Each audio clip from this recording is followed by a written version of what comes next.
আমার কাছে এই ধরনের আয়োজনটা আসলে অনেক ভালো লাগছে এবং এই ধরনের আয়োজনে পার্টিসিপেট করতে পেরে অ্যাজ এ ভলেন্টিয়ার থেকে আমার অনেক ভালো লাগছে। এই ধরনের ইভেন্ট প্রত্যেকটা ইউনিভার্সিটিতে করা উচিত। স্পোর্টস সবগুলো ভার্সিটিতেই খেলা উচিত। আমরা অনেক আনন্দ উপভোগ করতেছি এই ধরনের একটা আয়োজন পেয়ে, এবং আমরা চাই প্রত্যেকটা ক্লাব এবং প্রত্যেকটা বিশ্ববিদ্যালয় যেন এমন সুন্দর আয়োজন করে।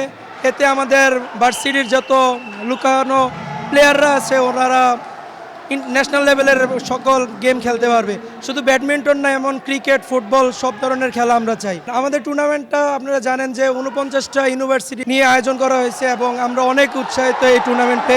আমাদের বাংলাদেশের প্রত্যেকটি ইউনিভার্সিটি ইস্টওয়েস্ট যেমন একটা উইন্টার স্ম্যাশ করে, এমন যেমন নর্থ সাউথ বা ব্রেক আছে, ওনারা যেমন ক্রিকেট বা ফুটবল নিয়ে এরকম আয়োজন করে। আজকের এই আয়োজনটি আমাদের কাছে ভালোই লাগছে। এটা আমাদের স্পোর্টস ক্লাবের একটা মেগা ইভেন্ট বলতে পারেন।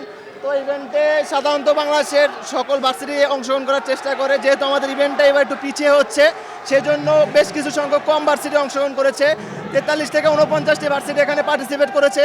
ভবিষ্যতে আরও যাতে ভার্সিটি পার্টিসিপেট করে এবং এরকম আনন্দঘন পরিবেশ আপনারা দেখতে পাচ্ছেন।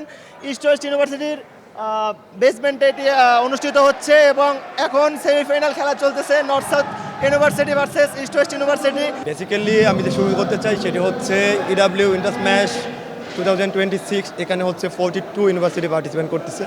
এটা বাংলাদেশের সবথেকে বড় ইন্টার ইউনিভার্সিটি ব্যাডমিন্টন টুর্নামেন্ট।